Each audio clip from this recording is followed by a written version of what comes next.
Hello, friends. This is Paul. Now, we heard from several of you that you went back and started again from the beginning after last week's episode. That's super cool. And it's actually a great point in the story to do that. In fact, I'm going to suggest, if you have the time, that you do what Rob asked the four of us to do right before we met to record this one. He asked us to specifically re-listen to the prologue and the first part of chapter 1, basically everything up until Gull dies in the nightmare. Now, some of what you're about to hear will likely resonate a bit more if that material is fresh in your mind. Now, this app does some world building in a really different way. I hope you enjoy it.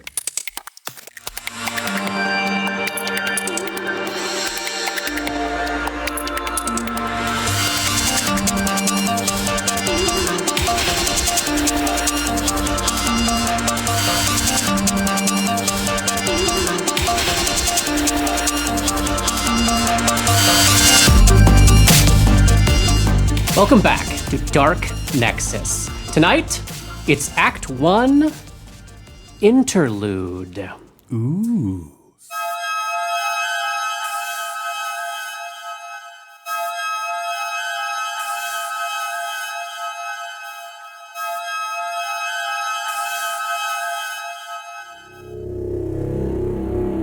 What brought our protagonists, your characters, together? Was it something grand and mystical like prophecy? Nope. Prophecy died when the god Eridan died. There is no prophecy or capital F fate in the world of our story. What brought your characters together was people. 3 particular people, in fact. We know about one of them already, and we finally learned his name last chapter. Count Hazerton Pragmus Lowells IV, ruler of Versex County. And last chapter, we discovered the second person that bound you all together. You are all tied, in some way, to the man who died in the dungeons of Briarstone Asylum at the hands of Dr. Skeen, a man named Gulliver Vaticus. The third is someone we don't know yet. Someone whose path we have not yet crossed. But you know, in this moment, as you stand in the shambles of the records room, in this moment of forgotten truths stirring fitfully in your minds, allow me to introduce her into our narrative by way of a few short stories. And to do that, I got some scripts for each of you. Ooh. Robert. Thank you. Mm-hmm. And Polly. Thank you. Why don't you pass these on down to Johnny and Katie? All right. You ready? Mm-hmm. Here we go. 39 years ago, a 9-year-old child stands at dusk on the polished, blue-tiled floor of an audience chamber fit for a king, but possessed by a monster. 22 years ago, a 9-year-old child stands at midnight in a steeply sloping alleyway, bare feet wet with sewage. A storm is coming. 19 years ago, a 9-year-old child stands beneath the unrelenting heat of the midday sun at the heart of a natural amphitheater. 13 years ago, a 9-year-old child stands at dawn beneath the eaves of the Wailing House, shrouded in mist. And in the year 4679, in 4696, in 4699, and in 4705, the same person watches them. Life just changed forever for each of these kids. They're all young, but they understand this one thing instinctively. Nothing will ever be the same again. The world they knew 5 minutes earlier is a world to which they can never return, even if they wanted to. Something terrible has happened, and the children are terrified. So, what do they do? One lashes out in desperation. Punching is always the answer. But he misjudges the approaching danger. Too fast, too fast. He falls forward and lands flat on his face. The howling starts, and with it comes the pain. One stumbles backward into a corpse, lets out a faint moan, and then runs nearly blind as tears cloud her vision and turn the world into a refracted, watery prism of dozens of rooms, hundreds of hallways, left, up, down, up, left. One brings his hands up to wipe the tears from his eyes, and then suddenly makes a break for the woods, running pell-mell across the square, yet he hesitates when he hits the wall, the low, faded stone wall beyond which they are not supposed to pass. And one backs away, unable to take his eyes off what's happened. He's facing forward but moving backward. He stumbles down a dead-end alley, ignores the open sewer grate, and reaches desperately for the slick cloth rope draped over the nearby wall. At this moment, at 4 different points in time, 1,000 other things might have happened to these children. At this moment when their lives changed forever. But instead, into each scene, in each time, a woman steps forward.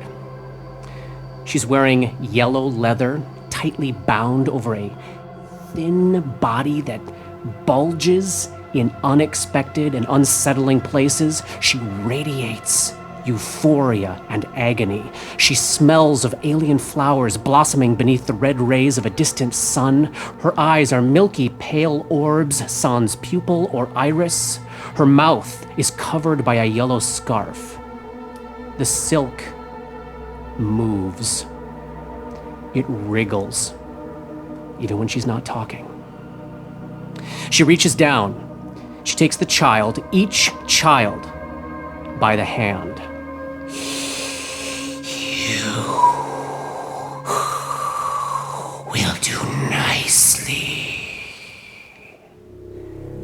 Though it may be our choices that define us, it is the events we survive that temper us, and it is those with whom we survive those events that shape us, steer us, guide us down our particular paths. And in each path, in each year, of each child, the stranger asks, "What is your name?" Dark Nexus has been and will continue to be a horror story.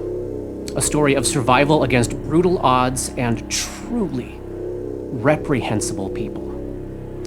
But Golarion contains within it the possibility of an infinite variety of stories. Stories of wacky adventure, stories of rollicking intrigue, bold daring do, stories of valiant freedom fighters bravely battling the forces of tyranny.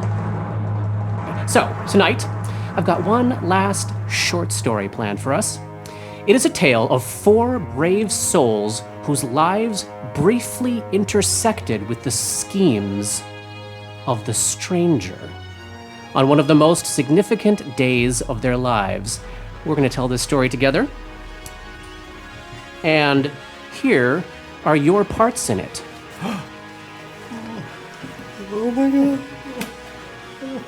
Holy Moses. So a friend of ours, a great player, GM, he and I have done a whole bunch of co-game mastering together over the years. And we've long held this Stephen King Dark Tower-inspired theory that every single game we've ever run exists somehow in dialogue with every other game we've ever run or played in. That there's this one big shared storytelling universe where all of our friends' characters from Golarion, from Faerun, from the world of Greyhawk, and all of our various homebrew worlds, that all of these characters' lives touch somehow, some way on the lives of all these other characters. And I like to do little crossovers from time to time. And that's what we're going to do tonight. So here is all our listeners need to know for tonight's little side quest adventure. 4 friends overcame the trials of their youths and hit the road together. In one timeline, in one corner of the multiverse, perhaps they fled a brawl in the Feral Dog Tavern and played through the Age of Worms adventure path. Maybe they're even in the middle of fighting Dragotha right now. Who can say? I'm not in that universe. But in this timeline, in this world, these 4 folks are right now in their early 20s.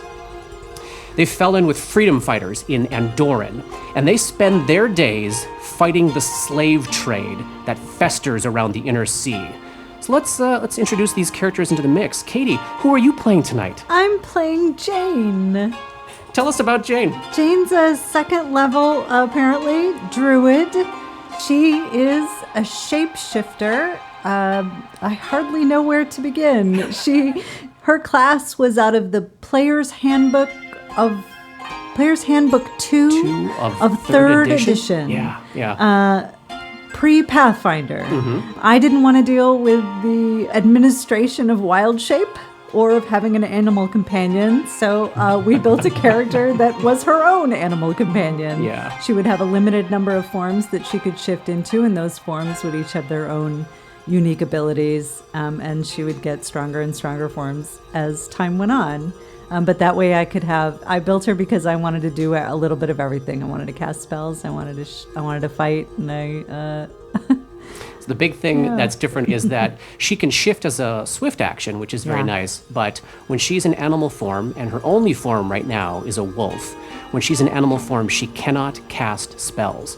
So she's either a human who can cast spells, or she's a wolf who can fight well, but she can't do both at the same time. And on a personal note, Jane was raised as a wolf. Yes. And only recently came into, at 2nd level, it was only recent that she had discovered her human form and joined the world of men. Yes. And it is a world of men because all her companions are men.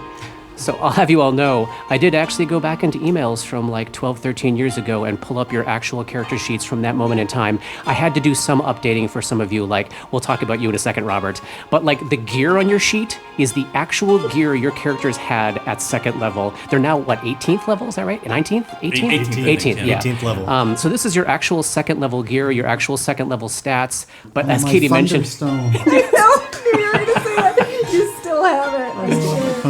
As Katie mentioned, these characters went through 3rd edition, 3.5, Pathfinder, and then an update. We did an update at some point even during the Pathfinder era, so they've seen a lot of change. Well, let's talk about Johnny's character. Johnny, who are you playing? I'm playing Riddle Whoreson. Wow. Oh, man. And I am a chosen level 2, which is a variant cleric caster. And I totally I don't even know what to think about this, because when we started playing this campaign, I was in a much, much, much different place personally in my life. And so all of a sudden diving back into this character at 2nd level makes me think of where I was during that time and how different life is now. Wow. It's a good thing. Wow. Yeah, very good thing. Very good thing. So the Chosen operates a little bit like the Oracle does in Pathfinder, in that it's a spontaneous casting divine class.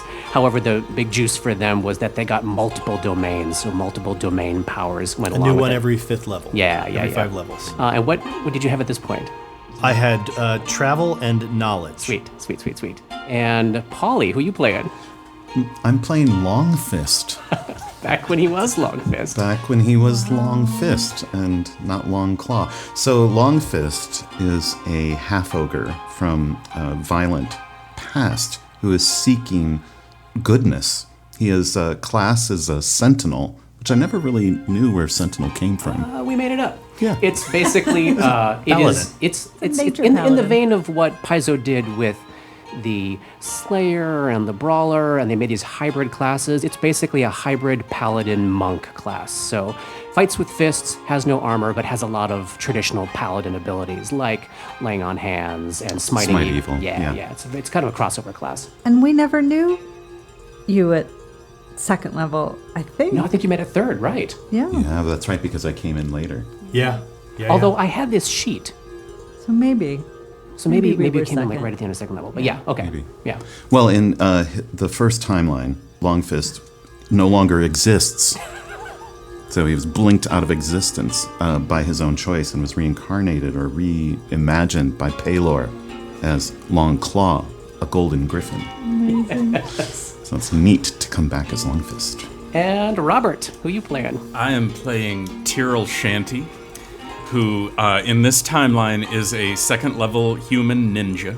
In the original timeline, Tyrrell was a rogue, and was what was the name of that town? Diamond Lake. Diamond Lake. Fell in with the wrong crowd and got out of it and went on adventures with these other lugs. And then we had a ranger join the party who wound up being better at everything that rogues were good at. He was sneakier than me. He could do a bazillion points of damage with his bow. So we worked it into the story that Tyrrell was actually reincarnated as After a death. After a terrible death. Character suffered a death. Rob gave me the option of, so what do you want to do? And we came up with this, and Tyrrell was reincarnated as a fetchling, a creature of shadow, and was now a ninja instead of a rogue. So Tyrrell, I've never played Tyrrell as a second-level ninja, but Good luck. yeah. But So I grabbed your second level rogue sheet, took those stats and equipment, and then took your 18th level ninja sheet and erased everything back down to second level. So this is what you would have been had that character existed at that level as a human.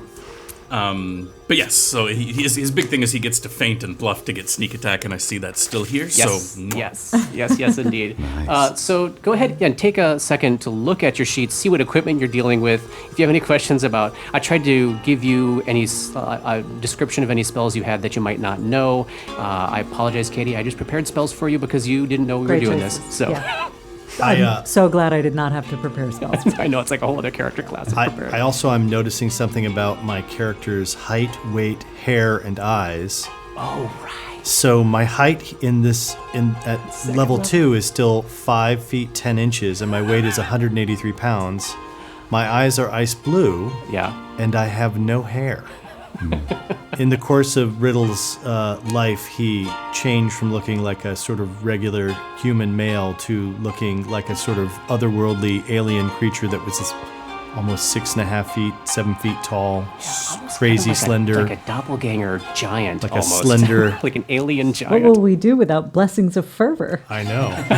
What will you do at the beginning my of every gosh. round? It's so true. Clothing out of fashion courtier's outfit. Looking at the riddle sheet, I had to remember, like, he was actually one of your main melee Yeah. combatants at first, because he's in heavy armor and he's got a long sword, and now at that 18th level, of course, he's just like back in the background with Jane casting 1,000 spells, while the melee is left to others.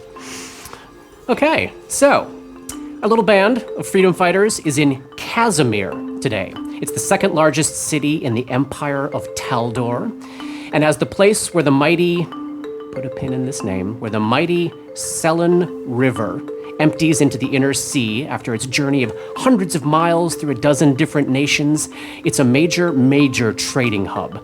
All manner of merchants pass their goods through Casimir, including slavers. So Tyrrell, Jane, Riddle, and Longfist are on a mission tonight. Their organization learned that the dastardly villain known in this city only as the Stranger, that her organization will be moving a group of halflings on a certain pier tonight, and that the Stranger herself seems to be off-continent at the moment. At least that's what their intel says. So you have 3 mission priorities, and they are, in order, number 1, free the halflings. Send them north to the base of the pier, where members of your organization will spirit them to safety. Number 2, take out the slavers. None of them can be allowed to flee. Number 3, if and only if you complete both 1 and 2, escape. Everyone has committed to the parameters of this mission. You expect a force of 4 or 5 pirates, likely low-level warriors, maybe a rogue, including their Knoll captain named Bloodtooth, reportedly fearsome with his long spear. You expect there to be 4 halflings, 3 men, 1 woman. All were recently kidnapped and are believed, fingers crossed, to be in strong enough health they should be able to move under their own power. Free the halflings, take out the slavers, escape. And here's the layout of where tonight's fight is going to go down. Do we have minis? We have our minis. Oh my god. Grab the minis. Oh my gosh, we have our actual 18th level 18th minis. level minis. This is so fun, Rob. Oh my gosh. I still just don't even know what to say about this. Oh my gosh. You can put the wolf off to the side. I've got 1d6 of sneak attack. What's even the point? I know. Oh, I've got 5 We're not first level actually spells. going to be fighting an ancient Dracolich, so. So here is the layout of where this fight's going to go down. We're on a pier. One of the strangers' warehouses is off the east side of this 40-foot wide pier. Off the west side of the pier is a 15-foot drop down to the bay. North, towards Katie, lies the city and freedom for the halflings. South, towards me, lies the ship the halflings are going to be transferred to. Now, the pier is long enough that, assuming that there are no major ongoing visible spell effects, you can assume you'd have at least a minute, maybe a minute and a half, before reinforcements from the ship could detect the sounds of combat and arrive to reinforce. Now, there are these tall piles of boxes and crates all over the pier between the ship and the warehouse, providing cover from the sightlines of nearby piers and the shore and like the harbor master's office to ensure that this trafficking stays unseen. So there are loads of places for the party to hide, and there's one specific narrow alley to the south where your enemies would be forced to walk single file for a ways in case that ends up being helpful. Is our requirement of taking the slavers out, does that include the people on the reinforcements on the boat, or just the people that will be here at the... Just whoever is doing the transferring. The ship is known to be well stocked with forces. This is like this warehouse, think of it as like basically a holding cell. So they got these halflings from somewhere, held them here, waited for the ship to arrive, and this is the point where they're going to transfer them to the large ship, which, consider it as having like an army. Like the stranger's got an army, basically. Gotcha. It's night, but there's a full moon and some ambient light from the city. You've got the jump on this situation, and you all can set yourselves up wherever you like. Let's take the time to do that, and then we can describe where you're waiting. The boxes that are marked with the little dots, you see those ones? Mm-hmm. Think of those as super low, like maybe the height of just like one crate or one trunk. So in order to get cover behind them, you would have to go prone. What if you're a wolf? You would not have to go prone. Great. Can you put my wolf mini out there instead of Jane? All the rest of these boxes, I'm thinking of like, they want to block view. So think of them more like 10 feet tall. So all these, like a whole bunch of walls, essentially, kind of forcing movement in certain directions on this pier here. This is the warehouse. The slavers are going to try to bring the halflings from the warehouse to the south to the ship. You want to intersect them somewhere and get the halflings running north toward the city. Your enemies are going to come out of this door right here, and they're going to want to go this way to the south. And again, you all are set up here before this all happens. So wherever you want to be, let's think of this warehouse as probably like 20 feet tall. So you could get up on top of it, but not super convenient to get down. But any of these like 10-foot tall crates, like swinging your legs over and dropping down, would be easy peasy. Is that a door on the back side there? So on the ocean side, there is like a large loading door. Like there's one also on the pier side as well. And that's about 10 feet wide. This is a large loading door on the pier side, but it goes into an enclosed space, like boxed in by boxes. So obviously they don't use it. They're mostly moving human cargo, so they don't need to use the large cargo doors for the purposes of what they're doing. So our assumption is they're going to have to come out That's what you would guess. That's what you would guess. Are the crates too big for us to move? If you needed to move crates, I think you could move crates. Sure. We just want to control their direction, right? So we want to block off that bottleneck to the ship, right? Mm-hmm. And we don't want the slavers getting away before we can kill them, so we want to block off the city side as well. So as a wolf, I can hide behind one of the dotted ones, if that's helpful. Mm-hmm. Who's stealthy in this group? I don't even remember. I mean, obviously Tyrell. Yeah, are you stealthy as in the I have a wolf form? +2 instead of a -3. So stealthy-er. -3. Yeah. What, you're in chainmail or something? Yep. Yeah. I like being right at the bottleneck because I can meet shield a little bit right there and jump out and kind of surprise them. And if there's, hide and run in for flanking possibilities around, we might be able to surround them Do we know how many we're dealing with? You're expecting 4 4 or to 5. 5. Yeah. Easy peasy. Riddle, as a gambler, Right, profession gambler. says, I always like to wager on myself against the house, but at the same time, if the house has too big of an advantage, we have to shave that down a little bit. So why don't we move some of these crates around so that we really only have a couple options where they can go when they come out? What do you think? I'm thinking that we take some of those crates that are in the back behind the dotted one that's just to the left of the door, and we're going to move some of them over so that 1 or 2 of them, or maybe the one right in front of Longfist, goes and covers that space. Just covers this space, so they're boxed in. So they're boxed in there, Okay. and then we funnel them right to that corner, and we can fight them all through there, and they have no place to go. But we basically box them in so that they only are able to come into that little area further away from the ship, and we can fight them there. You're saying the 10-foot tall would be easy to drop down from, but it would be a move action to climb up and over. DC 5 climb check. Easy Pretty easy. for anybody with strength. Probably hard for somebody without. But harder when people are there with swords. Yes, for sure. I mean, that seems I Like think that's it- a good idea. I might yeah. position myself on top of that crate. Nice. I could wait in the back area. Can the halflings fit through that corner Oh, to the if north. someone is telling them to go that way and escape? Or like if we had a border collie that could just kind of corral Herd them. them? Yeah, I think so, especially if you take a little time to just move that last big pile of crates just enough to like make it hard for a medium-sized humanoid to squeeze through, but not hard for a small-sized humanoid to squeeze through. I think you would also think of, so this warehouse is a secure building, steel doors. If it gets to the point where they are encountering an approaching so close to the door that they duck back inside, you might not be able to get at them, Got it. at least within the 1 minute time frame. What if we make a sound large enough that it sounds like some of the crates fell? So they come out and they're like, oh, fuck. We have to move these fucking crates. They're in the way. And then when they're put down their weapons to move the crates and stuff, then we jump down from crates and attack them. 2 or 3 of us can go and fight from the outside, and someone else can maybe run in and at least make sure that the door can be opened. Great. I like it. Take the one to the south and basically push that one up, and then push it over so that it looks like it fell down accidentally. Yeah. Blocking that space. Exactly. Yeah.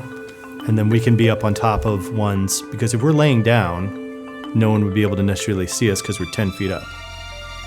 In theory. I would like to be in the cubbyhole area. Where should I be? And I'm going to be on top of that one next to the door. So who's pushing? If we push it up first quietly, and then push it so that it blocks that open space. Where are you, Riddle? I would probably be to the north of I'd be catty corner to Tyrrell.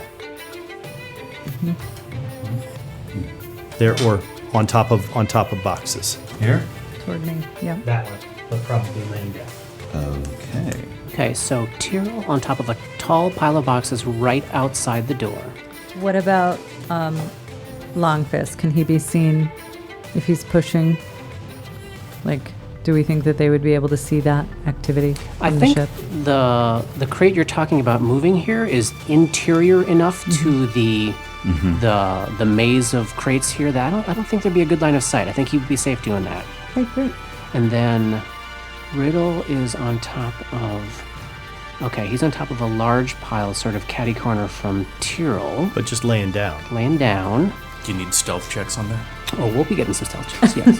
And Jane is a wolf around the corner to the north. So the idea is you're going to push over the boxes and make a noise, and you think this is going to draw them out to fix it. That's the Either plan? that, or when they come out and see it, they have to deal with it. They have to deal with even it. if it doesn't draw them out, It's I an love it. obstacle. it's an obstacle. I love it. And are you wanting to time this deliberately at some point where you know they're not going to expect it, or do you want to like wait until you can hear some activity on the inside, like maybe they're about to start their move and then cause the commotion? What are you thinking? Do we have an idea of what time this is Nope. happening? Sometime tonight. And I'm picturing this as you probably got here, like say we're picking up sometime after midnight and you've been kind of laying in wait for a few hours. I think we should just put it into position and not drop it and not use a commotion to draw them out. That's my thought, is that they should just come out and see that something has fallen over, which we have carefully orchestrated to look like something has fallen over. And I would also say that it might not be a bad idea to set up one of the other crates where it could be pushed over, like toppled down. so that if something goes on too long, or we see like a whole bunch of people coming, we can push one so that at least they have to spend the time to climb up a 10-foot tall box. Or should we just block off down at the southern end too, just provisionally? Or just make it so there is no way to go south without. Well, that I think they'll see from the ship. They might. And that might draw their curiosity. But if we took like one of those inward ones and just slid it down without ever breaking that southern plane, So kind of deep inside that so 20-foot hallway. then hopefully that first row will block. I see what you're saying. Oh, I think like I think that. that would be blocked from the view of the ship for sure. I like that. Yeah. I like that a lot. This one to here. Yeah. Then, Would yeah. be Yeah, very and hard then to- with that little movement, I think that's the best way to go. Got it. Just. That's why it pays to get to a job early. So it's going to look from the south, should anybody be coming, until they get right there. Like that path is still clear to the warehouse. Until they get right up Until on they get it. right up on That's top of great. it. I like that. If only our actual second level Age of Worms characters were this thoughtful and planned ahead this way. So, on the south end, we've blocked off the top of that 5-foot wide passage, and we're going with the quietly laying down an obstacle in front of the door there on the north end. Yep. Great. And then, so Tyrrell is still above the door. Riddle is about 10 feet away to the north, lying flat on those boxes. Jane's hidden behind boxes further to the north, near the loading door. It looks like Longfist is hiding just to the south, below the obstruction. Great, so set this in advance, wait for them to come out and see what happens. Love it. Okay, so at the moment that they start to emerge, let's call it like 1:15-ish, the door opens and you see, oh, you know what? Let's make these stealth checks right now. Ooh. Everybody? Yeah, go ahead, yeah.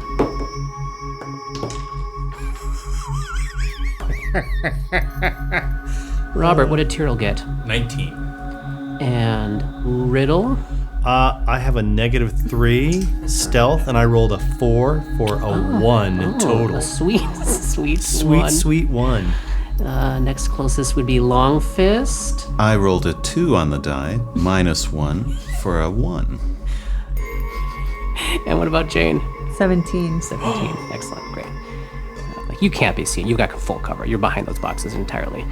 So the question will just be, if anybody looks up, Riddle's gonna be able to be seen. All right. So at around Part of 1 my outfit is like draped over side. the top of and it it's just a little somehow. spangled and shiny. Yeah. The moon is just bouncing off your pearly white skin. There you go. It's not pearly white yet. It's Oh, still right. regular color. The door opens. Still and, pearly.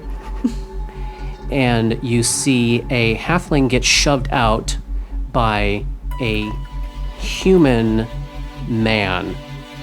It's Kelishite, so sort of olivey skin, dark black hair, dark eyebrows, dark goatee, in leather armor. He's holding a machete. He's pushing the halfling in front of him. The halfling's hands are bound behind him.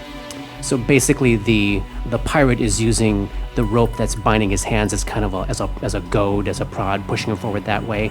The halfling has a strip of fabric tied around his mouth so he can't make any noise, but they've left his eyes uncovered so that he can see where he's going. Got a machete in hand, and he pushes the halfling forward, and he is followed very shortly behind him by another guy similarly outfitted, pushing a youngish female halfling. And as you see these two halflings, you guess they're probably family, like maybe cousins. They have a family resemblance to them. They're sort of a similar cut to the shape of their face. We get to that point where it's basically halfling pirate when they catch sight of this box. And I'm going to start saying what they do. And if at any point you're like, I think this is when I'm going to jump in and do something, just let me know. So there's a bunch of hollering to each other in Kalashite, which none of the four of you happen to speak, but it's very clear that it's like, we gotta move this stuff here. And you hear like a almost dog barky reply in the same language from inside. Clearly the knoll is probably just like another 10 or 15 feet behind them. So I think the first thing they would do is push the halflings to the north here into the open space and move up to start moving this box. They've got crate-sized boxes on either side of them, which just seems like a perfect place to set down one's machete if one had to lift a giant box, right? And that's the point where Longfist's total cover from his placement would no longer be an issue. All right, let's see if I could get something ridiculous on a perception check here. 1. Okay, let's see how bad their check is. Perception 0. Oh my god. Okay. So they got a 1, you got a 1. I think that means they spotted you. As ridiculous as those low rolls are. So they've both set down their machetes. They're starting to move this box, and coming in behind would be the next clump here. That will be the point where they will spot Longfist. Just 2 halflings? So far 2. The next guy that's coming out pushes the halfling that he is leading up to the north into the same square with the woman, steps in behind. This guy looks a little different. He's Varisian, looks a bit sunburned, like maybe his complexion was not made for all this work around the equator like this. He's in dark studded leather. He's got a short sword in his hand. So the first 2 had machetes. This guy's got a short sword. And from where you're at, Riddle, I think you could see the last of this group here as we're gonna move into combat mode. You would see coming in right behind a sunburned short sword guy, this just hunched, feral-looking, dirty orange-furred hyena-headed humanoid standing about like 7 feet tall with this hideous hunched back.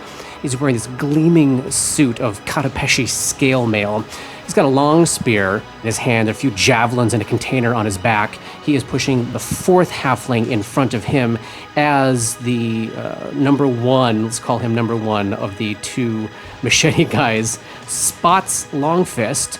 And what does this guy get? Short sword guy does not see Tyrrell. Great. Okay. So as short sword guy is coming through the doorway, he's already alerted that something funky is going on. He does catch sight of a strange shape atop the boxes to the north there where Riddle is. But at this moment in time, as this is happening, Tyrrell is the only person who has not been seen by anybody and can take a surprise round action. You can't see what's happening, though, right, Jane? So you wouldn't be able to, I don't think you'd be able to time super specifically until you knew the fight was starting. Okay. Tyrrell, you are you are right above the sunburnt dude with the short sword. You got a move action or a standard action. What do you want to do? I'm going to attack him. Yeah. With what? With what are you armed with? So Tyrrell is currently armed. How did I get a +1 short sword at 2nd level? I don't know, forget but you how did. that happened. From the Whispering Cairn, probably. Yeah, probably. So at my disposal, I have a +1 short sword, I have a rapier, and I have a short bow. I am going to use the +1 short sword. Love it. Now, is this? Am I jumping down on him, or how does? Is this a swipe down? I think you can actually slice downward and hit him in the top of the head. Then, so I'm normally that's a +5 melee. Any additional pluses based on circumstance? +1 for higher ground. Yes. So +6. And he is going to be flat-footed because he does not know you are there. Do we have +6 action points? You all have one action point left. So you all get one action point for this encounter. I'm not going to use it now. So I rolled an 8, which is not great, but plus 6, so 14. That is a hit against his flat-footed armor class, and that is a sneak attack as well. So I get an extra d6 on that. Let's use 1d6 plus 2. So this one's regular damage. So max 8 for regular. Ooh. And another 5 for sneak attack, so 13 points of damage. 13 points of damage. That short sword comes down. You probably like cleave right into the side of his ear, into his brain, and he just drops dead. Wow. I hope that was the rogue. We're gonna all roll initiative. Yes. Meh. Garbage. Jane 5. and Long Fist. 17. Nice. What's your dexterity bonus? +1. Okay. And Tyrell 11. and Riddle. Edging in right below Tyrell at a sweet, sweet 10. Excellent. All right, so top of round 1. Long Fist, you hear the sound of this, let's call him a rogue, shall we? Dropping in a wet splat around the corner, and sort of like on the top of the boxes there, you can see Tyrell like just slashing down out of the corner of your eye around the corner. You can see the 2 pirates who are no longer armed, like reaching over to the box. What do you want to do? You said number 1 saw me, right? Yes. So in that moment that he's gong? like, in that moment he's bending over and it's dark and there's mist and stuff, our eyes meet. And I hear that squelch and I'm thinking, all right, we're on. Stab at him with my spear. Can I nice. take a step forward and do that? You can take a 5-foot step and absolutely do that. Do you have a regular spear or a long spear? What's the length of that spear? It's just a regular spear. Great, so it attacks adjacent foes. Love it. So you slide 5 feet forward and stab at pirate number 1. All right, I rolled a 12 on the die, plus 6 is 18. That is a hit. You slide the spear right through a For 10 points of piercing damage. and pirate number 1 drops, collapses forward on top of the crate as like his partner doesn't even know that the fight has begun yet. So number 1 drops. So we have killed pirate number 1, and we have killed Rogie Cutpurse guy. All right, nice. Number 1 would have been up, but he's quite dead now. And hey, we're back to Tyrell again. Neat. Wow. Well, Why weren't we this effective? And when you actually played level 2? We were, though. We totally... can I attack diagonal from 1 crate over down to number 2? So edging 5 feet to the west on top of this pile of crates and slashing down at number 2? Absolutely, yeah. And He's so within reach. He still hasn't acted. He's still not flat-footed. So Yeah. he's still, so I don't even need to worry about bluffing him. Nope. About fainting. Nope. Then I'm all okay. Same high ground plus. Yep. That's gonna be a 17.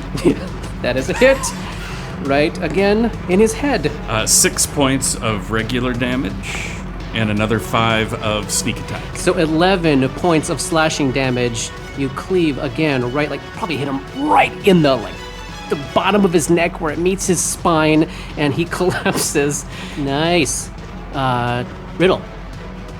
So you are like right above the group of halflings at this moment. Yep. And prone. Do we know is 4 all the halflings there are? Or That's what you're expecting, yes. Okay. Yep. And they're now all within sight. I'm going to use Updraft as a swift action, and that floats me up. It can float me up 10 feet per level of altitude, but But you just want the safely landing part, right? exactly. Yeah. I think you can just have it make you go up 5 feet. And then, 5 feet. Yeah, I'm and gonna 5 I'm feet gonna over, right? 5 feet over. Yeah, so I'm gonna do that. And that's a swift action? That's a swift action. Just a gust of wind, like Lifts me up, and and as I float down, and I want to try to be. Is there somebody right there? Can't even see. come down 5 feet to his east, so just to the north of the halflings there. All right. Yep. I will come down there, and are they considered allies to move through right now? Yes. I mean, Okay. they are watching you all cut down their captors. Yes. And I will just say to them, like in a not super loud voice, death to slavers. You're free. Run that way. Excellent, excellent. And Pointing towards Jane? Pointing towards Jane. Great. And I will then move straight to the door and try to get in. I will bravely rush the door and basically take the attack of opportunity that is probably waiting for me. Nice. Okay, so you can close to the door, and when you get there, you find that the Gnoll is there with his long spear, which has 10-foot reach. Yep. However, you're coming from around the corner there where he's got cover, so he can't take that attack as you move into that square. So I think you're totally fine. So I can still move into and past the... Oh, you're going to move through the door and try to get... I'm going to go inside. Yeah. I'm willing to take... You're going to take a hit. I'm willing to take the attack of opportunity. I love it. So you're going through the door, moving through the square of the last halfling into the room. Okay, great. What's your target Yeah, square where do you here, wanna John? land? If I could be next to the halfling. No, actually one more over. Yeah. Can I do that one move? Yes, and then that's 30 feet. So- oh, wait, what is your move? Is it 30? my move is 30 because Look at the travel domain. of travel domain plus 10 feet to base speed. All right, so the Gnoll catches sight of you edging through that doorway and is going to take an attack of opportunity with his long spear. 18? Does that hit? That does hit. Okay, so you get jabbed in the side by the long spear as you're edging past for 11 points of damage. And I take it. I take that 11 still on points your of feet? damage. Oh, yeah. Okay. All right, so swift action, move action, And now I have an attack. you do. And I will attack. Da-da-da. I take my trusty longsword and try to stab him in the heart with a natural 1. Because I just got jacked by this giant spear. Jabbed in the side by the spear. Oh, so you hear a riddle cry out. Nice, but you've closed into the space, and you're now able to actually set up maybe a flanking position inside the space, which is nice. There is another, so it looks like there's an office in the southeast corner of the building, only about 10 feet away from where Riddle has landed. There's a door on the north wall of that office, so a little about maybe 20 feet away from where Riddle is. Bloodtooth, the fearsome Gnoll captain, is up, and now he is in that position that anybody who uses a reach weapon hates to be in, which is that he cannot use his long spear to attack an adjacent square. And he's got his back to a wall and nowhere to go, so in order to get someplace to attack you, he has to move and provoke. Is he Dexy? He did just see me totally whiff it. But he's also seen all of his companions get mowed down. Murdered. All right. Instantaneously It's a murdered. busy 12 seconds. Let's see. Yeah. I think he's stuck doing total defense as a standard action to give him +4 dodge bonus to his AC as he has to try to move into a more favorable position. That's what he's going to do. You just cost a round of him attacking, which is nice. And he is going to move around to the other side of you, 10 feet away. But his movement provokes an attack of opportunity. What'd you get there, Johnny? Natural 18. Oh! Nice. So 18 plus, let's see, what is my master with launch? +4, so that would be a 22. Even with +4 to his dodge bonus and wearing the scale mail, that is a hit! Wow. I thought these guys would last a few rounds. Oh, but a mere graze. It's going to be a total of 5 points. Oh yeah, does not feel that very much. Oh no, I was about to say. Nice, but a nice cut with the longsword. Okay, number 2 is dead. Jane. Okay, the fight has started, and you can hear the sounds of Riddle's tell saying. the halflings, so she's gonna wait right there and hold her turn for the halflings to Great. run And past, you're going to so she stay can- in wolf shape. I mean, I'm hidden, right? Yeah. The idea is they're gonna run past me and not. I'm gonna creep back. Oh, that great. I don't want to scare them. Yes. But yeah, But you want to stay in this form because you're faster and yeah, Yes. I love it. So they are next. Those 3, they would start booking it, and actually, they're all 4 of them They're are in all the clear free at to this go, this yeah. point. Yeah, with a double move because they're not blindfolded, so they don't have to move at half speed. We can move all 4 of the halflings through the cranny to the north there, and they are basically now they are on the outside of this protective wall of boxes. And barring something crazy happening this next round, essentially, like, freedom is right straight ahead of them. Yeah. So they whiz past you and don't notice the terrifying wolf hiding in the shadows when So you then kill I will them. come out into that open area. Yep. And see what do I see? There's a pile of corpses, and you can see Tyrell on top of the boxes and Long Fist around the corner, both looking into the warehouse where clearly the fight has moved. So I'm going to head to the door. And then I'm going to move all the way to the office wall straight ahead. So 40 would put you either right behind Riddle or right next to Riddle. Right behind. Okay. So that's my move. I'm going to shift to human form. Yeah. And I think I'm going to throw a snowball at the knoll. Because why Because why wouldn't I? So it's a swift action for you to shift, right? Yep. Even both into and out of form? Yes. Okay, great. And so an icy cold ball of elemental ice and snow flies from your hand. Is it No. touch attack, though? It's a touch attack, but I rolled a 4. You do have an action point. I know, but I only have a +2 ranged attack, so that's a 6, and I don't... You're looking at a giant dude in heavy armor. All right, well, fuck it. I rolled a 1 on my action point. So that's a 7. All right, so the gnoll like rah, dodges out of the way as the snow goes flying past him. Was he shocked to see a snowball? He was shocked to see a snowball here in the heat Hopefully of that Casimir. will help. All right, top of round 2. There's not many enemies left. Just old Bloodtooth, and everybody else didn't even get too much to do. But that's great, because we're telling a story of freedom fighters, right? Yes. Who doesn't want to see slavers eat it? Exactly. Long Fist, you were up. Well, I want to close as close as I can to the going inside there. That would be 30 feet. So get me as close as I can to. So the you've knoll. gone 5? 15, 20. 25. Down low. 30. Yeah. If you go straight along that wall, you're closed with him. Yeah. You will pass through the reach of his spear. You going to take that attack of opportunity? Yes. Okay. Stabs out. Natural 20. Oh, boy. Nice. So, this is a hit and a critical threat. Let's see if we can back it up. The confirmation roll is 21. Yeah. Critical That's hit. a critical hit. Boy.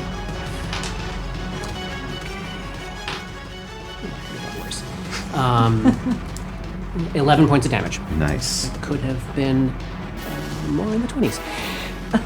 But the dice do what the dice do. All right, you have closed with a single move. Great. I'm going to attack with my spear. Oh, it's the Battle of the Spears. Oh, no. You know what? Can I grapple him? Oh, you could. Have ogre versus Knoll. I'm just rolling rolling a 20-sided with the CMB. Yeah. 6 Oh, wait, on- hang on. Do you have improved grapple? No. That would provoke. However, you're now adjacent, and he's taken his attack of opportunity, so you would feel like you're probably safe. So what'd you get? Not very good. 12. Do you want to use an action point? Yes. Do you want to use the action point? Plus 2. So that'd be 14. CMD 13. So you have grappled him. Nice. So now, What is the grapple condition? yeah, let's hand Polly a grapple condition card. Condition card. In this moment of grappling this giant half dog creature, how do you feel? He's now restrained. Cannot move. Takes a -2 penalty to AC and CMD, attack rolls, and combat maneuver checks. Reflex saves. Initiative checks. Dexterity. It just keeps going. Yeah. Ability checks. Dexterity-based Conditions skills. suck. Yeah. conditions. And he's not a spellcaster, but he also cannot make attacks of opportunity. Is the other thing. So he's held in place. Right. He's got a -2 to pretty much everything that's even remotely dexterity based, and he can't take any attacks of opportunity. All right, so who is up next? Next is Tyrell. You just saw Wahlquist come in and wrap his giant half ogre arms around this dog creature they're basically the same size. I mean, they're both just these hulking mountains of muscle grappling with each other. What you want to do? Get in on that shit. Yeah, I mean, I'm gonna get down off my box. How much movement does that take? More than 5 feet? Give me an acrobatics check. 15. 5 feet of movement, and you land on your feet.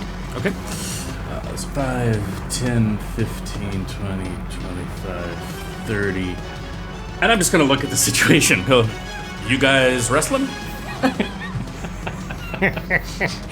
Imagine there's a whole bunch of grunting going on. And I'm gonna do, just to be safe, I'll do a quick perception check of the room just to make sure there's no one lurking about or love it. anything like that. 24. Okay, you don't see anything you don't expect to see. It's a large open space, at the moment cleared of goods. However, there is this office with the closed door that you are standing next to. Then I'll go ahead and then I'll move to the front of the door. So for the next time, I'll be there to investigate it. Love it. Riddle, you're up. I am going to, as my standard action, touch my good pal Longfist and cast Cure Light Wounds for excellent. 1d8 plus 2 hit points for a total of 5 hit points. Excellent. And then I'm going to white, or maybe in your case, blue, right? Hand glows Yeah, it was like a bluish white. Yeah, and you see these spear wounds just knit up as you watch. And then I am going to move to a flanking position with 'Cause my you good can't friend take attacks from opportunity. Longfist. Gonna go right diagonal in the center of the room now. He is now surrounded. Then Bloodtooth is up. He's going to use his combat maneuver check to attempt to escape this grapple. And this is the one thing that the grappled condition does not give you a penalty on, so he does not suffer that -2. It did say -2 to combat maneuver check. Except those made to grapple or escape a grapple. Basically, if two people are grappling, the idea is you don't have any extra special benefit or penalty with the person that you're grappling with. It's just you're worse against everybody else because you're so focused on the fight. Got it. All right. I do have to say, as someone who trains Brazilian Jiu-Jitsu, that is completely false. That's the rule. Does a 10 beat your CMD? Not at all. Nope. All right. He is still grappled, and that's that chapter. Jane. You would notice that Riddle is obviously bloody. Oh, right. But you moved very far away from me. So I will skirt around to get behind Riddle and prepare to heal him next time. Okay, diagonally between Tyrell. Riddle and Tyrell. Beautiful. Excellent. All right, that is the end of the second round. And we've managed to, now at this point, completely surround the dastardly slaver, Bloodtooth. Longfist, you're up. You are holding him. So I can choose to continue my grapple Yep. or attack him from where I'm at. Yes. And you have improved unarmed strike, correct? That is correct.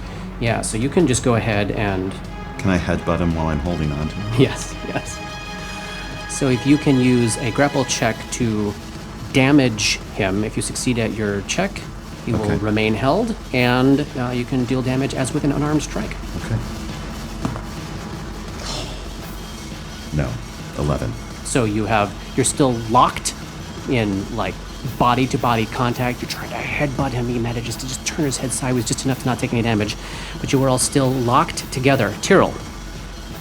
I'm going to check for traps and see if the door is locked. Great. 20. The door does not seem to be trapped, but it is locked. Getting in a little thievery Little while fever. we're here. What is that? What do I roll for open locks? Disable device. But you have to get thieves' tools to hand, Okay. and making those checks is it's like a 2d4 rounds. Is it? Is that right? It's not a combat thing. Not really a combat thing. Okay, then I'll wait until combat's done, I guess. I mean, I could go. We still have to kill the gnoll. You know? I like the way that you're like, I've done my work for the. I took out 2 of these guys. What more do you want? Before they even knew I was there. If I don't, I'm leery to just go start stabbing someone who's in the grapple. At the moment, he's holding him still to make it easier for you to hit him. Yeah. Then I'll stab him. Yeah. I'll move to there, and do I get? He is flanked, although I'm not the one flanking him. Do I get the? You don't get the flanking. Yeah. All right, then I'll just attack. With your magic weapon. So that's plus 5. 18 That is a hit. for 6 points of damage. Oh, nice. He is definitely bloodied at this point, and I'm picturing basically like you seeing you coming, like Longfist is just like wrenching him sideways. And I'm just looking at him smiling as I Snicked. stab. Riddle. Riddle is going to attack from his flanking position with his longsword. Oh, another natural 18. Nice. That's going to be 8 points of damage. Excellent. And Bloodtooth drops as your longsword like Yep. slides like right into his Drive gut. it into him and go, I don't like slavers. He does a bark and then just collapses in a bloody heap at your feet. At which point, Jane, behind you, you hear a little click from the door, the office door. The door opens, and you hear a voice that just burrows inside your brain. It says, "What is the meaning of this?" And this grim shape unfolds from the shadows of the office. It's humanoid but warped and bulging, wrapped in yellow leather, yellow silks, yellow gloves, yellow scarves. Her eyes are these pale milky orbs, and something on her mouth or in her mouth under her scarf is wriggling. She's got a black bladed rapier in hand, and she just wrenches forward to close with you, Jane, and it's like looking at some sort of like a marionette controlled by a maniac. Like her body is moving in weird ass ways, and as her feet make contact with the ground, they're making these oddly loud, thudding, hollow sounds on the bottom of the pier. She's attacking me. Well, because Tyrell wasn't able to get that door open in the middle of this combat, she did have to open the door. So that was her move action this turn, and she just closed with you, and that is the end of her turn. Well, you're up next, actually. Great, then I'm going to move away. Provoking? Yes. And when she attacks me, I cast Windy Escape and become vaporous and insubstantial, allowing the attack to pass harmlessly through me. I gain DR10 magic against this attack, and I'm immune to any poison, sneak attacks, or critical hit effects from the attack. Oh, man. So nice. Let me roll this attack roll, see what she gets. So... I mean, yeah, she probably hits me because my armor. Yeah, because it's a 29. Yeah. So you have DR10 magic. Her rapier is magical. And what else do you have? You have concealment? Mischance? Is there a I mischance? gain DR10 magic against this attack, and I'm immune to any poison, sneak attacks, or critical hit effects from the attack. Okay, so she couldn't have sneak attacked you, but she is not doing that. 9 points of damage with her rapier. And Where do you want to end up there? as you know, like as far away as possible. Yeah. And toward Paul. You're running around the group. I mean, you could just go behind me. Yeah. Yeah. One more. Yeah, 20 feet getting directly opposite, putting Riddle Yeah. directly between you. Okay, that is the end of round 3. The stranger has entered the fight. Longfist, you are up. Could I do would a knowledge religion check give me any insight into what I'm looking at? With your training in religion, you do not recognize in any way what this creature is. Okay. Then I'm going to close with it and attack it. All right. So, moving through Tyrrell's square and closing with her right next to the opened door to the office. Well, I mean, Bloodtooth is not there, so he could also go right in between Yeah, I us. think I would go right up the middle. Provoking an attack of opportunity, Yeah. which she takes. She's got combat reflexes? She has combat reflexes. Jeez. That's in the high 20s. Yes. It's a hit. Okay. 8 points of damage as the rapier stabs into the top part of your leg. Very much bloody, down to 1 hit point. Got that lay on hands? All right, so you're Yes. taking a move action now, and you're near death and directly in front of her. What do you want to do? Oh, right. It's still your turn. Still my turn. Swift action. Can I do that now? Yes. Lay hands on myself. For max hit points, I'm back up to 7. Excellent. And I'm going to punch her in her stupid face. Don't make contact with what's under the scarf. Ooh, natural 17 on the die, plus 6 for a 23. She easily dodges out of the way. Holy shit. Oh, snap. Tyrell. She's gonna kill us all. I mean, technically we killed the slavers. There wasn't anything about killing her. She wasn't even supposed to be here, in fact. I wasn't even supposed to be here today. Bad information. We got bad information. All right, well then, fuck it. 5 foot step, and I will do a feint, improved feint. Nice. It's a 16 on the bluff check. So the difficulty is 10 plus BAB plus wisdom modifier, or 10 plus sense motive, whichever's higher. Let me see. No. Not gonna happen. Not with that roll. Well, still gonna stab her.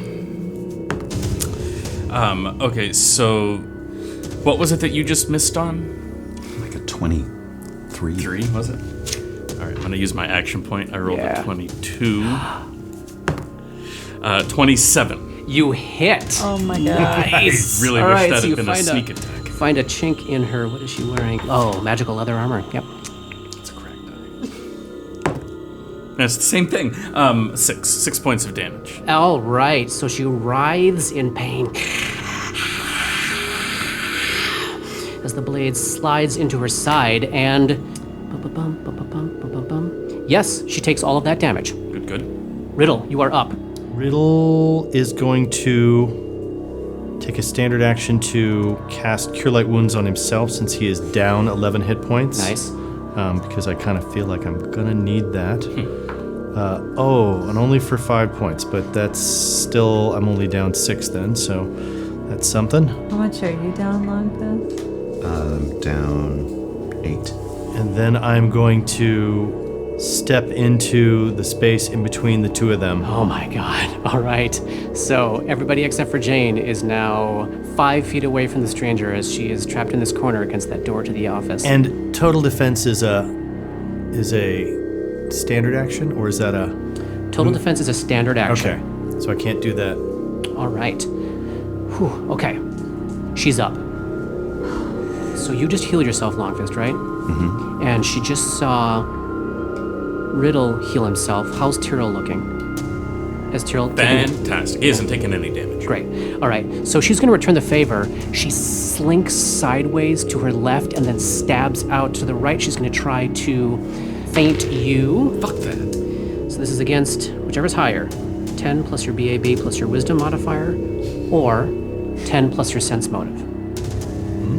Let's see. So 10 plus sense motive is 11. What was the other one? BAB plus wisdom modifier. 10 plus BAB. Oh, no. That's probably not going to be. Where is that? Maybe so lower. 10, that's 11, so 12. Her bluff check is 35. So she has feinted you. She attacks with her rapier. Get off my patch. Yes, 29 is a hit, I assume. This is a sneak attack for Oh my god. It's a lot of dice. 23 points of damage. I have 14 hit points. So that's a constitution death, I believe. And at that moment, you see her stab her rapier right through Tyrell's heart, and Tyrell drops. She turns to Longfist. And you see the front part of her little scarved mouth like wriggle as though there were 1,000 tentacles underneath it. And Jane, you're up. I mean, Do what you're gonna do. you guys are awesome, but we can't win. Don't look at me, I'm dead. Somebody should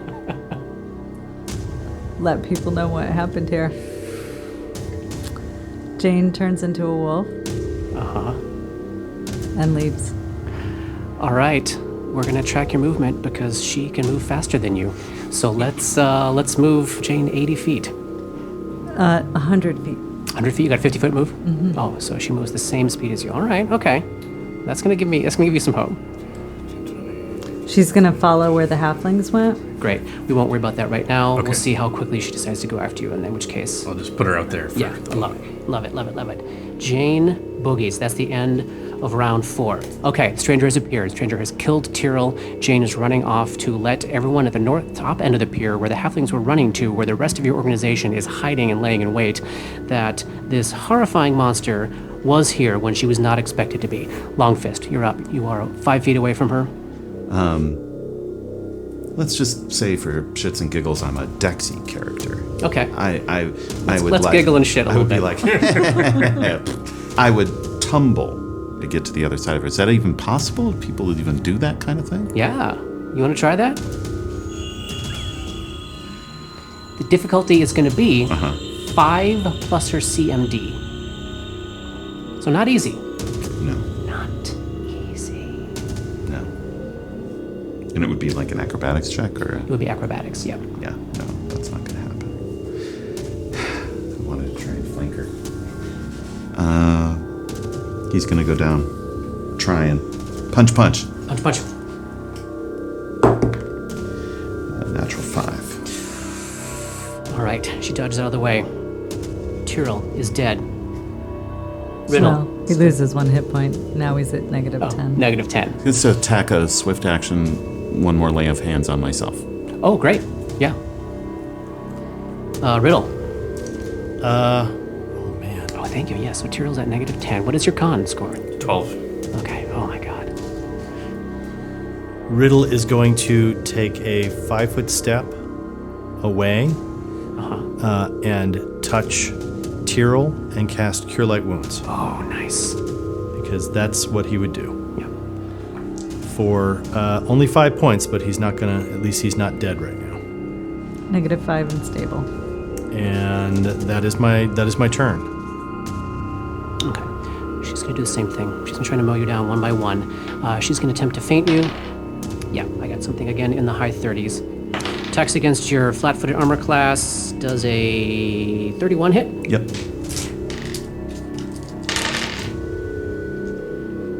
23 points of damage. I'm at negative 10. Negative 10. And with that, Longfist drops. She takes a 5-foot step to close with Riddle. Jane is running. All right, we're in the next round now. Longfist. You're not dead, though, yet, right? Negative 10. What do I... What's your con? 10. Oh. You're dead. Okay. You're dead. Yeah, he is dead. All right. Tyrell, you're stable. Riddle, you're up. Am I able to move and do total defense? Because I feel like somebody that you just had did that. Total defense Null is a did- standard action, and then you can take a move action. Okay. Withdrawal is a a full round action though, right? It is, yes. You can move up to double your speed. The first square you leave does not provoke an attack of opportunity.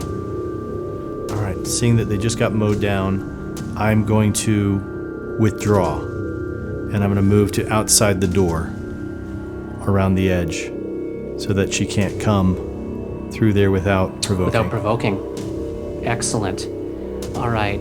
So she's going to follow immediately afterwards, moving wolfishly fast. She's not too concerned about that attack of opportunity, so she is going to get there adjacent to you in the doorway and deal with it as it comes. And I am going to strike out at her again with my longsword. Yes. Oh, that's not very good. That's a 3. 3 plus 4 for a total of 7, and I don't even think an action point is going to do me much good at this point. Nope. Because he's literally, like, he's terrified at this point. Yeah. He just saw 2 of his friends get mowed down. He tried to save them and saw the other one get mowed down.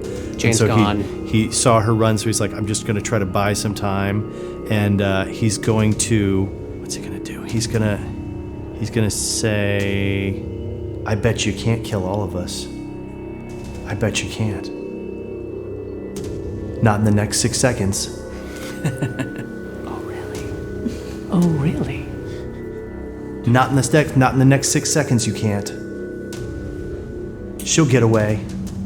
There's only one person here at this moment. Riddle sees what's under her scarf as she attacks him with it. I'm not going to describe it right now. We'll wait till your actual characters someday, maybe, perhaps, see it. Sanity check? We won't worry about his sanity for the moment. It's not going to matter that long. First attack comes. This is a bite. 22. Oh, yeah. 7 points of damage and 6 points of dexterity drain.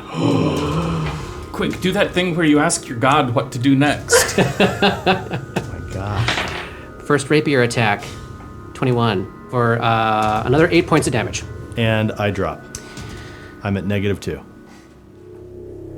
So I said, when we started this little interlude, that Golarion contains the possibility of an infinite variety of stories, such as stories of valiant freedom fighters bravely battling the forces of tyranny.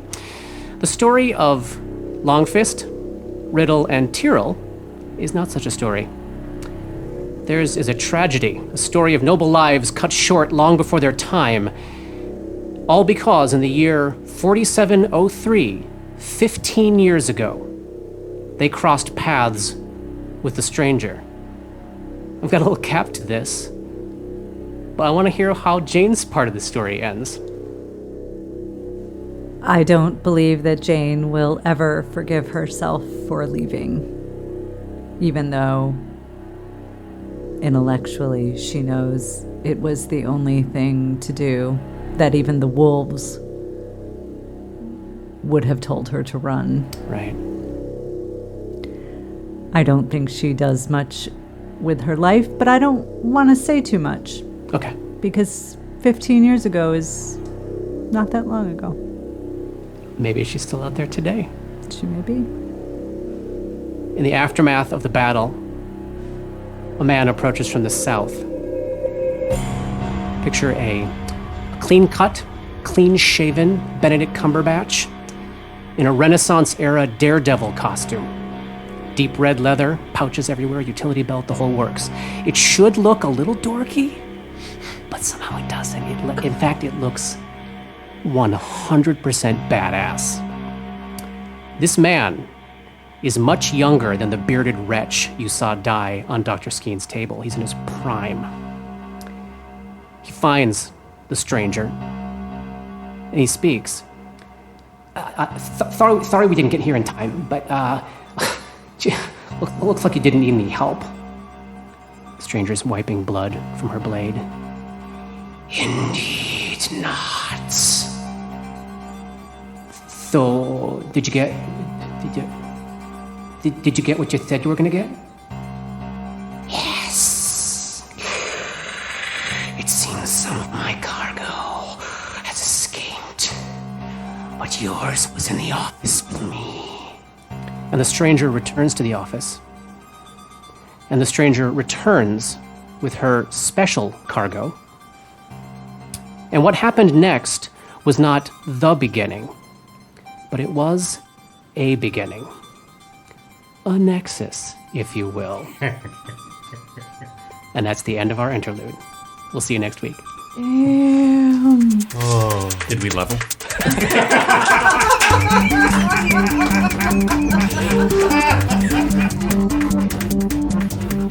Dark Nexus is a creation of Plug and Hum Productions. This podcast uses trademarks and/or copyrights owned by Paizo Incorporated, which are used under Paizo's community use policy. We are expressly prohibited from charging you to use or access this content. This podcast is not published, endorsed, or specifically approved by Paizo Inc. For more information about Paizo's community use policy, please visit paizo.com/communityuse.